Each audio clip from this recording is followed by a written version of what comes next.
Hello மக்களே, மே 26ஆம் தேதியோட சலங்கையில promo review தான் பார்க்க போறோம். உங்களுக்கு என்னோட ரிவ்யூ பிடிச்சிருந்தா சீரியல் குட்டி இருவ மறக்காம சப்ஸ்கிரைப் பண்ணிக்கோங்க. இதுல இன்னைக்கு ககன் வந்து பூமி தான் எப்படினாலும் காப்பாற்ற போறாங்க. எப்படி காப்பாத்துனாங்க, அவங்க கிட்ட ஏதாவது ஆதாரம் இருந்துச்சா, அந்த எஸ்ஐ சூர்யாவோட நிலைமை என்ன, இதை பத்தி தான் இந்த ஃபுல் வீடியோ பார்க்க போறோம். ஸோ வீடியோ ஃபுல்லா பாருங்க. முதல்ல நட்சத்திரா வந்து வீட்டுக்குள்ள வராங்க. இவங்க வந்து ஆரத்தி எடுக்கிறாங்க. அபூர்வா வந்து, நீ பெரிய சாகசம் பண்ணிட்டு வந்திருக்க, நீ நினைச்சதை முடிச்சுட்டு வந்திருக்க, நீ எப்படியோ அந்த செடியை கொன்னுட்ட, இன்னைக்குதான் நீ என்னோட பொண்ணை நிரூபிச்சிருக்க அப்படின்னு சொல்லி புகழ்ந்து தள்ளுறாங்க. அபூர்வா வந்து புகழ்ந்து தள்ளுறாங்க. அதுக்கடுத்து பின்னாடி இருந்து மருதாணியில வந்து கரிச்சு கொட்டிட்டு இருக்கிறாங்க மனசுக்குள்ள. வெளியே வந்து பேசினாதான் மருதாணியில மாட்டிப்பாங்கல்ல, அதனால மனசுக்குள்ள வந்து திட்டுறாங்க அபூர்வாவும் நட்சத்திரம். இவள என்ன பொண்ணு, என்ன லட்சணமா வளர்த்து வச்சிருக்கா, கட்டின புருஷனை ஒருத்தி கொலை பண்ணிட்டு வந்திருக்கா, அவளுக்கு இவ ஆரத்தி ஒரு கேடு, மாலை மரியாதை ஒரு கேடு, இதெல்லாம் தலையெழுத்து, இதெல்லாம் எங்க போய் முடிய போதோ. கட்டின புருஷனை யாராவது இப்படி கொன்னுட்டு வருவாங்களா, ஹனிமூன்ங்கிற பேர்ல அவனை கொன்னுட்டு வந்திருக்கா, இதெல்லாம் எங்க உருப்பட போகுது அப்படின்னு நினைச்சு மருதாணியில வந்து மனசுக்குள்ள ஃபுல்லா கரிச்சு கொட்டிட்டு இருக்காங்க. உடனே அதுக்கடுத்து இவங்க முதல்ல ஆரத்தி எடுக்கிறாங்க. அப்புறம் வந்து நட்சத்திராக்கு முதல்ல ஆரத்தி எடுக்கிறாங்க.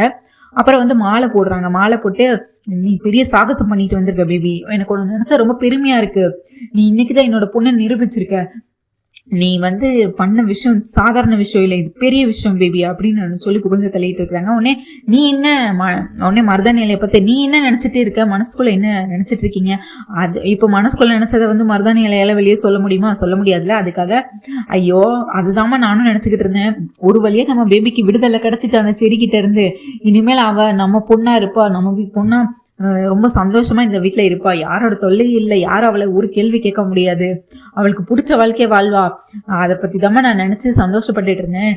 நீ பாரு ஆரத்தி எடுக்கிற, மாலையெல்லாம் போடுற, அதுதான் நானும் என்ன பண்ணணும், நானும் ஏதாவது பண்ணுவேன், ஆனா உனக்கு தான் கோவம் வந்துருமே, நான் ஏதாவது விளையாட்டுத்தனமா ஏதாவது சொல்ல போக நீ நான் அடிச்சுட்டேன்னா என்ன பண்ணுவேன், அதுதாம்மா மனசுல நினைச்சிட்டு இருந்தேன் அப்படின்னு சொல்றாங்க.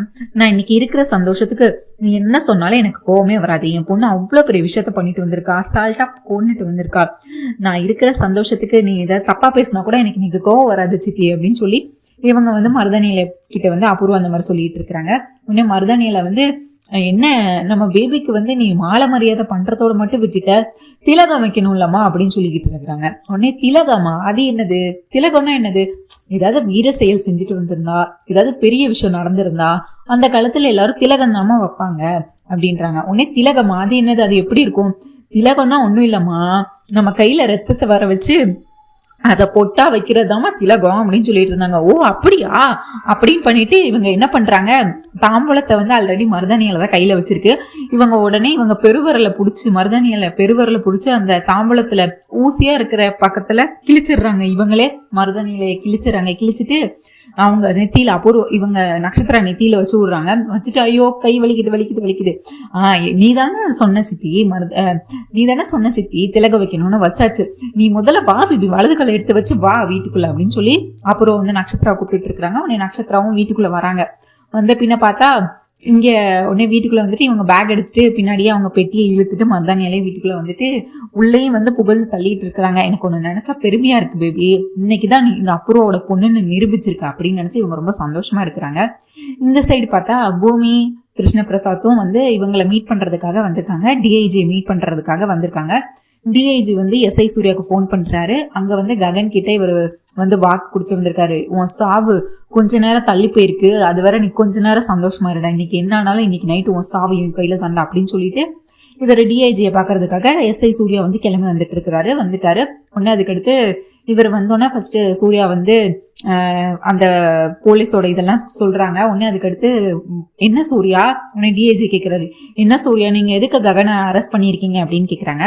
உடனே சூர்யா சொல்றாரு, இல்ல சார், பட்டப்பகல்ல ஒரு பொண்ணை வந்து நடு ரோட்ல வந்து கடத்த முயற்சி பண்ணாங்க, அந்த இடத்துல நான் போனேன் சார் எதர்ச்சியா, அதனால நான் அவங்கள கையும் களவுமா பிடிக்க முடிஞ்சது என்னால, அந்த பொண்ணையும் காப்பாத்தியாச்சு, அந்த பொண்ணு வந்து அந்த ககன் மேல வந்து கேஸ் கொடுத்துருக்காங்க சார், உங்களுக்கு என் மேல நம்பிக்கை இல்லைன்னா நீங்க வேணா நீங்க ஆன்லைன்ல செக் பண்ணுங்க, கேஸ் ஃபைல் ஆயிருக்கா இல்லையா, நான் எஃப்ஐஆர்லாம் எப்போ போட்டுட்டேன் சார் அப்படின்னு சொல்லிட்டு எஸ்ஐ சூர்யா சொல்றாரு.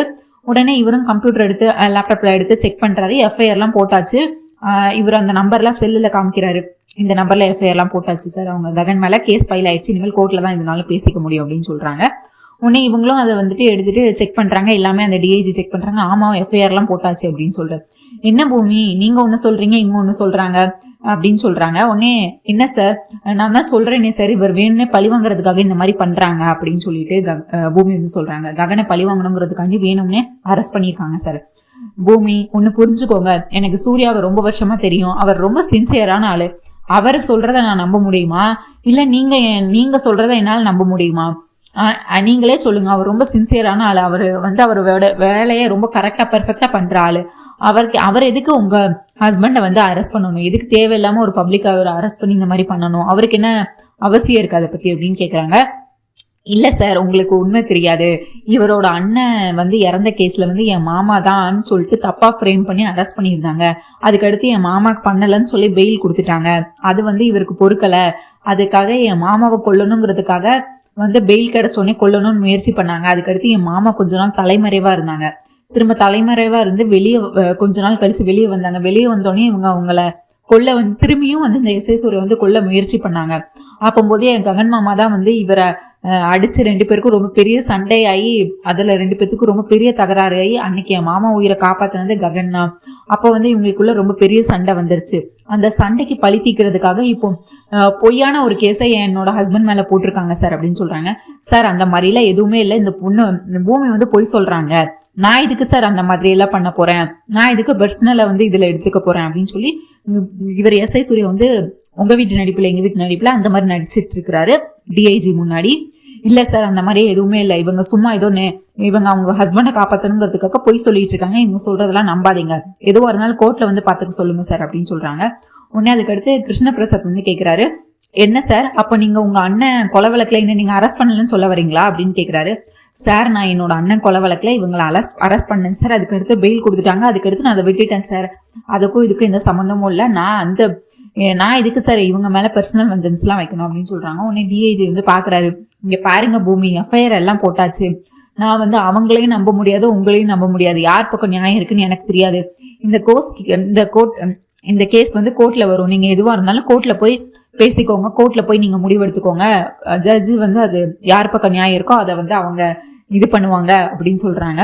உடனே அதுக்கடுத்து சார் கோர்ட் வரைக்கும் எதுக்கு போகணும், என்கிட்டே இப்ப ஆதாரம் இருக்கு அப்படின்னு சொல்லிட்டு பூமி சொல்றாங்க. உடனே எஸ்ஐ சூர்யாவுக்கு வந்து ஷாக் ஆகுறாரு, என்ன ஆதாரம், இவகிட்ட என்ன ஆதாரம் இருக்கும், நான் என்ன ஆதாரம் இருக்க போகுது இவகிட்ட அப்படின்னு சொல்லிட்டு உடனே இவங்க பூமி வந்து போன் எடுக்கிறாங்க, எடுத்து லக்ஷ்மணன் உள்ள வாங்க அப்படின்னு சொல்லிட்டு கால் பண்றாங்க. உடனே அந்த டிடெக்டிவ் வந்து உள்ள வராரு. உடனே பூமி இவங்க யார் அப்படின்னு சொல்லிட்டு டிஐஜி கேட்கிறாரு. இவங்க ஒரு பிரைவேட்டோட டிடெக்டிவ், நான் வந்து இவர் நீங்க ஆதாரம் தானே கேட்டீங்க அப்படின்னு சொல்லிட்டு அந்த டிடெக்டிவ் கிட்ட இருந்து போனை வாங்குறாங்க. போனை வாங்கி அதுல வந்துட்டு அந்த வீடியோ ஃபுல்லா பிளே பண்றாங்க.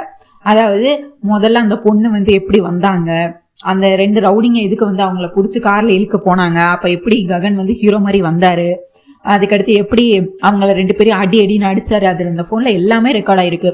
அதாவது ககன் வந்ததுல இருந்து, அந்த பொண்ணு வந்ததுல இருந்து, அடியால அடிச்சதுல இருந்து, அதுக்கடுத்து எஸ்ஐ சூர்யா வந்ததுல இருந்து எல்லாமே அதுல ரெக்கார்ட் ஆயிருக்கு.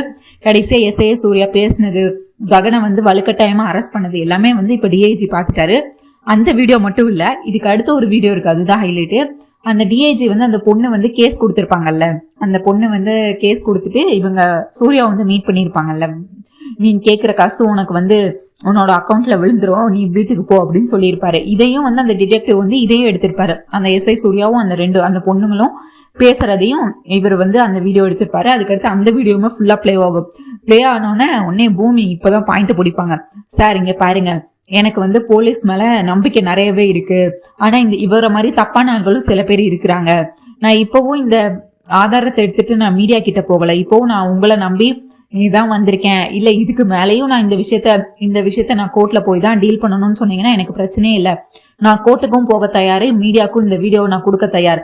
எனக்கு இந்த வீடியோ கிடைச்சப்பவே என் ககன் மேல இவர் பொய்யான கேஸ் தான் போட்டிருக்காரு அப்படின்னு சொல்லிட்டு என்னால மீடியா கிட்ட இந்த வீடியோ கொடுத்து உங்க போலீஸோட மானத்தை என்னால வாங்கியிருக்க முடியும். ஆனா நான் அந்த மாதிரி பண்ணல. எனக்கு எனக்கு இந்த போலீஸ் மேல, அதாவது இந்த போலீஸ் துறை மேல எனக்கு நம்பிக்கை இருக்கு. அதனாலதான் இப்பவும் நான் வந்து அந்த எஸ்ஐ சூர்யா கிட்ட இதை பத்தி பேசாம ஹையர் அபிஷியலா உங்ககிட்ட வந்திருக்கேன். இப்பவும் நீங்க எடுக்க மாட்டேன், இந்த கோர்ட்டை நீங்க கேஸ்ல இந்த இதை வந்து கேஸ வந்து நீங்க கோர்ட்ல போய் பாத்துக்கோங்க அப்படின்னு சொன்னீங்கன்னா எனக்கு பிரச்சனையே இல்லை. நான் டிஜிபி வரைக்கும் கூட போவேன், அடுத்து அவங்க கிட்டயும் போய் நான் இதை சொல்லுவேன், மீடியா கிட்டயும் நான் போவேன், இனிமேல் என்ன நடந்தாலும் நானே என் புருஷனை காப்பாத்திப்பேன், எனக்கு தெரியும் அப்படின்னு சொல்லிட்டு நான் இப்பவும் இந்த ஆதாரத்தை உங்ககிட்ட நிரூபிக்கணும் தான் இதை கொண்டு வந்து உங்ககிட்ட காமிச்சேன் அப்படின்னு சொல்றாங்க. உடனே டிஐஜி வந்து பூமியை வந்து சாரி மேடம், இது எங்க சைடோட தப்பு தான், கண்டிப்பா இது நாங்க தான் சரி பண்ணணும், உங்களுக்கு எங்க மேல நம்பிக்கை இருக்குன்னு சொன்னது அதுவே எங்களுக்கு பெரிய தைரியத்தை கொடுக்குது மேடம், இனிமேல் இந்த மாதிரி எந்த தப்பும் நடக்காதுன்னு நான் பாத்துக்கிறேன் அப்படின்னு சொல்றாங்க. உடனே இப்ப ககனை வெளியே விடணும் அவ்வளவுதானே மேடம், நீங்க போங்க, கண்டிப்பா நான் ககனை வெளியே விட சொல்றேன் அப்படின்னு சொல்றாங்க. உடனே பூமி அதோட எல்லாம் சாட்டிஸ்ஃபை ஆகல.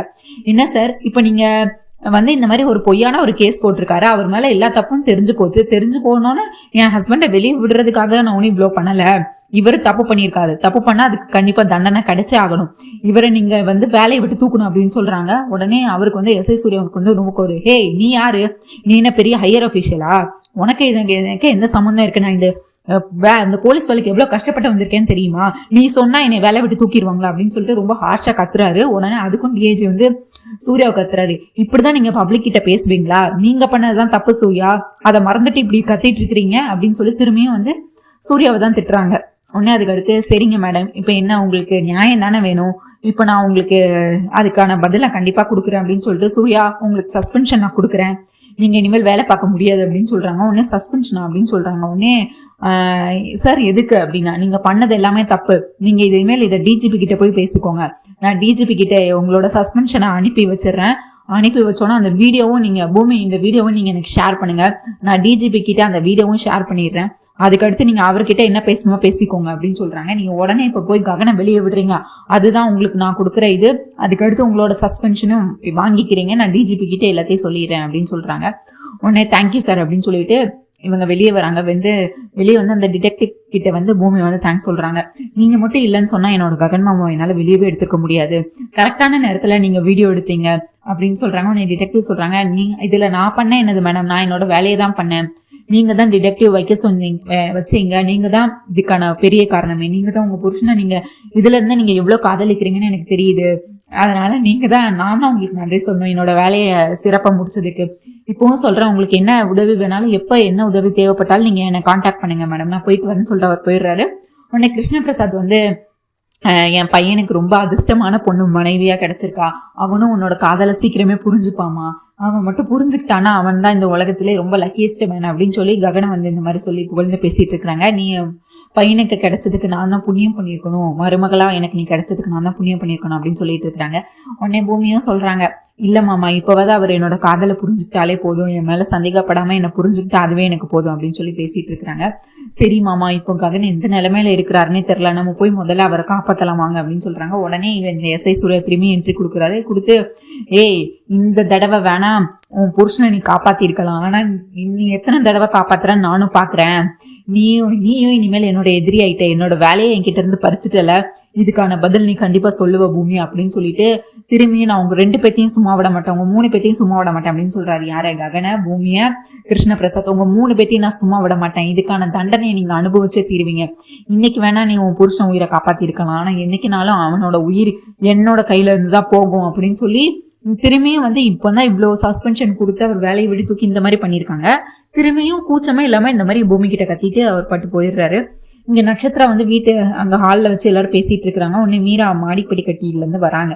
உடனே வந்தோடனே, என்ன நட்சத்திரா, ஹனிமூன்ல இருந்து வந்துட்டீங்களா, என்ன மாலை மரியாதைலாம் பண்ணிருக்கீங்களா, என்ன ஹனிமூன்லாம் நல்லா இருந்துச்சா, நல்லா இருக்கீங்களா 2 பேரும், சரி எங்க காணோம் அப்படின்னு கேக்குறாங்க. உடனே இந்த மருதானியில வந்து டைமிங்ல அவன் தான் போயிட்டானுங்க அப்படின்னு சொல்றாங்க. போயிட்டானா, ஐயோ என்னாச்சு, எங்க போயிட்டான் அப்படின்னு சொன்னான். உடனே அதுக்கு அடுத்து, அது ஒன்றும் இல்லை, சண்டை போட்டு போயிட்டான், அதான் அப்படி சொல்றாங்க சித்தி அப்படின்னு சொல்லிட்டு அப்புறம் வந்து மேட்ச் ஒர்க் பண்ணிக்கிட்டு இருக்கிறாங்க. உடனே சண்டையா, என்ன சண்டை, அவன் தான் பரலோகமே போயிட்டானே அப்படின்னு சொல்றாங்க. இது பரலோகம் என்னது, செத்து போயிட்டானா, என்ன சொல்றீங்க அப்படின்னு சொல்லிட்டு அழுக ஆரம்பிச்சிடுறாங்க மீரா. உடனே அப்புறம் வந்துட்டு, ஐயோ இங்க பாருங்க மீரா, அப்படியெல்லாம் ஒன்றும் இல்லை, நட்சத்திராக்கும் செரிக்கும் கோவம் வந்துச்சு, அவங்க ஏர்போர்ட்ல சண்டை போட்டுட்டு 2 பேரும் இவங்க ஏர்போர்ட்ல ரொம்ப நேரம் வெயிட் பண்ணிருக்கா, சரி வரலன்னு சொல்லிட்டு இவளை கேப் பிடிச்சி வந்திருக்கா, இவங்க 2 பேரும் சண்டை போட்டா அதுக்காக அவன் இறந்து போயிட்டான்னு நீ சொல்லுவியா சித்தி, உனக்கு கொஞ்சமாச்சும் அறிவு இருக்கா அப்படின்னு சொல்லிட்டு இவங்க திரும்பியும் அபூர்வா போயிட்டு, மருதானியில போய் இப்படிதான் சொல்லுவீங்களா, ஏதோ நட்சத்திராக்கும் சரிக்கும் இப்ப சின்ன மனஸ்தாபம் இருக்கு, ஒருத்தரை பிடிக்கல, அதுக்காக அவன் செத்து போயிட்டான்னு நீ சொல்றதெல்லாம் நல்லாவா இருக்கு, இப்படியா சொல்லுவாங்க, நீ எதுக்கும் கவலைப்படாத மீரா அப்படின்னு சொல்றாங்க. உடனே அதுக்கடுத்து நட்சத்திரா என்னமா ஆச்சு அப்படின்றாங்க. ஐயோ அத்தை எனக்கு எதுவும் தெரியாத அத்தை, நான் நிறைய வாட்டி கால் பண்ண சுவிட்ச் ஆஃப்னே வருது, என் காலை எடுக்கவே மாட்டாங்க, ஒருவேளை நீங்க கால் பண்ணுங்க, உங்க போனை எடுத்தாலே எடுக்கலாம் அப்படின்னு நினைச்சு இவங்க உங்க போனை எடுத்தாலே எடுக்கலாம் அத்தை, நீங்க கால் பண்ணி பாருங்க அப்படின்னு சொல்றாங்க. உடனே இவங்களும் கால் பண்றாங்க, மீராவும் கால் பண்றாங்க. காலே போகல. ஏன்னா அவர் சரிக்குதான் என்ன ஆச்சுன்னே தெரியல. அவர் மலையில இருந்து தள்ளி விட்டுருக்காங்க நீர்வீழ்ச்சியில.